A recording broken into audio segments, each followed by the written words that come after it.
Good morning. Pushpesh sir ji के class में आपका तहे दिल से स्वागत है। मैं बताने जा रहा हूं न्यूक्लियर वार का काउंटडाउन शुरू हो गया है और जो है ट्रिगर जो है पुतिन के हाथ में है। थर्ड वर्ल्ड वार हो या न, यह जो है पुतिन ही निर्णय करेगा, क्योंकि शुरुआत वही कर सकता है। तो देखते हैं, न्यूक्लियर बम के ट्रिगर पर पुतिन की उंगली है। अगर इन 5 में से एक भी हुआ तो नहीं बचेगा दुनिया। दुनिया में परमाणु हथियार का सबसे बड़ा जखीरा रूस के पास है।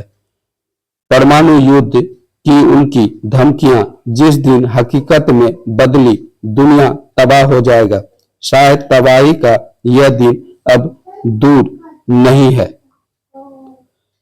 रूसी राष्ट्रपति व्लादिमीर पुतिन ने परमाणु हथियारों को लॉन्च कर पाना बेहद आसान है।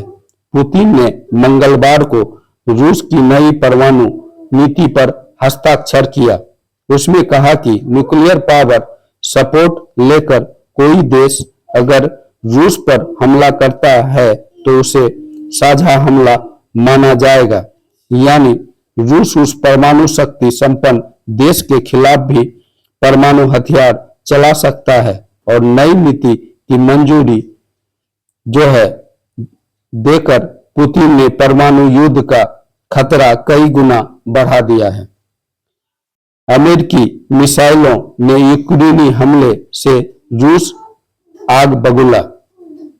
पुतिन ने इस कदम को रूस यूक्रेन युद्ध की हालिया स्थिति से जोड़कर देखने की जरूरत है। यूक्रेन ने एक दिन पहले ही अमेरिका से मिली बैलिस्टिक मिसाइल में रूस पर हमला बोला और 1000 दिन पहले हुए युद्ध में पहली बार या जब अमेरिका ने यूक्रेनी को लंबी दूरी की बैलिस्टिक मिसाइल दागने की इजाजत दी। आर्मी टेक्निकल मिसाइल सिस्टम की मिसाइल की रेंज 300 किलोमीटर तक है। अमेरिकी मिसाइल ने इस यूक्रेनी बाद से रूस बौखला गया। नई परमाणु नीति के तहत रूस अब इस तरह के हमले का जवाब परमाणु हथियारों से दे सकता है। क्रेमलिन के प्रवक्ता दिमित्री पेस्कोव ने भी इस बात पर जोर दिया, इस तरह के हमले बदले हुए दस्तावेज के तहत परमाणु प्रतिक्रिया को बढ़ावा दे रहा है। दूसरे शब्दों में, अगर यूक्रेन आगे भी अमेरिकी मिसाइल का इस्तेमाल जारी रखता है तो रूस और अमेरिका के बीच परमाणु युद्ध छिड़ सकता है। रूस की परमाणु नीति क्या है, उसको जान लेते हैं। पुतिन ने मंगलवार को संशोधित परमाणु नीति पर हस्ताक्षर किया, जिसमें बताया गया है कि रूस कब अपने परमाणु जखीरे का इस्तेमाल कर सकता है। 2022 में यूक्रेन पर हमला बोलने के साथ ही पुतिन और अन्य रूसी नेता ने पश्चिमी देशों को परमाणु हथियारों की धौंस देनी शुरू की थी।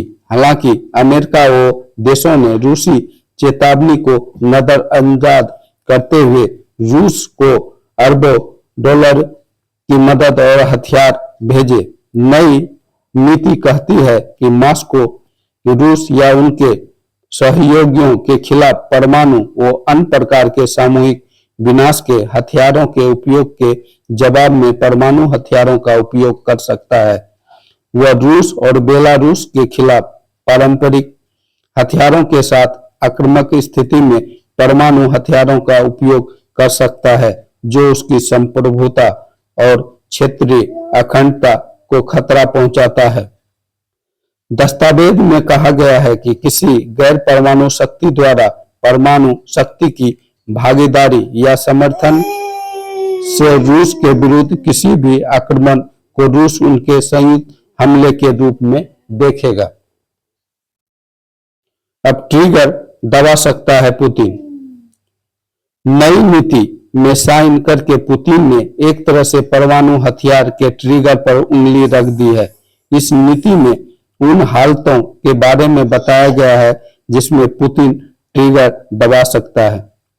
अगर रूस या उनके सहयोगियों के क्षेत्र को टारगेट करने वाले बैलिस्टिक मिसाइल के लॉन्च के बारे में भरोसेमंद जानकारी मिलती है।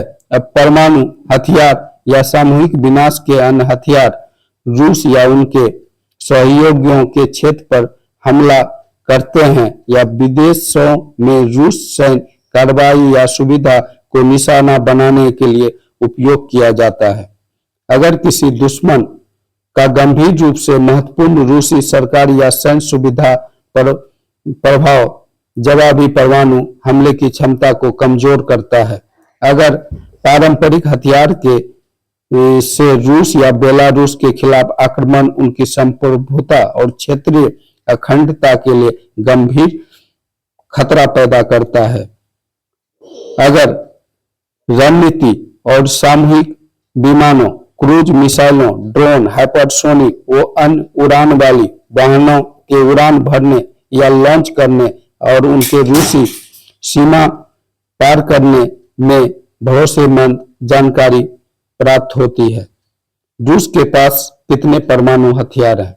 लेटेस्ट रिपोर्ट के मुताबिक रूस के पास दुनिया में सबसे ज्यादा करीब 5,580 परमाणु हथियार है। रूस अपने न्यूक्लियर हथियारों को हवा, जमीन, समुद्र कहीं से भी लॉन्च कर सकता है। रूस परमाणु हथियार बेहद विनाशकारी होते हैं। उनकी क्षमता 10 से 100 किलोटन से लेकर सैकड़ों किलोटन हो सकता है। रूस के सबसे छोटे परमाणु हथियार भी भयानक तबाही मचा सकता है। 1945 में अमेरिका ने जिस बम से जापान शहर हिरोशिमा को तबाह किया, उनकी क्षमता जो है 15 किलोटन थी। उस हमले में कम से कम 1.5 लाख लोग मारे गए। रूस का सबसे छोटा परमाणु हथियार भी लगभग उतनी ही क्षमता वाला है। अगर परमाणु हथियार इस्तेमाल हुए तो जापानी शहरों हिरोशिमा और नागासाकी में लोग आज भी परमाणु विस्फोट का असर झेल रहा है। उस समय तक तो सिर्फ अमेरिका के पास ऐसा हथियार था, लेकिन आज कई देश परमाणु शक्ति से लैस है। अगर किसी एक ने भी परमाणु हथियार का इस्तेमाल किया तो शायद जवाब भी उसी तरह के हथियार से दिया जाएगा। एक के बाद एक परमाणु धमाके इतनी तबाही मचा देंगे कि शायद दुनिया का भूगोल और भविष्य पूरी तरह से बदल जाएगा।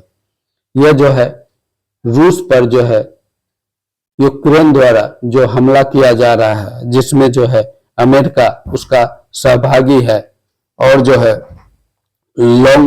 लंबी दूरी का जो मिसाइल रूस पर दाग रहा है, जो अमेरिका द्वारा यूक्रेन को दिया गया है, बदले में हो सकता है जिस तरह का परमाणु नीति में चेंज किया है पुतिन ने, कि बदले में हो सकता है कि परमाणु हमला यूक्रेन पर हो सकता है या अमेरिका पर जो है रूस कर सकता है। अब देखें भविष्य किस करवट मतलब ऊंट किस करवट बैठती है, भविष्य में क्या होता है। ओके गाइस, वीडियो कैसा लगा जरूर बताइएगा। वीडियो अच्छा लगा वीडियो को लाइक करें, चैनल को सब्सक्राइब करें। Okay bye.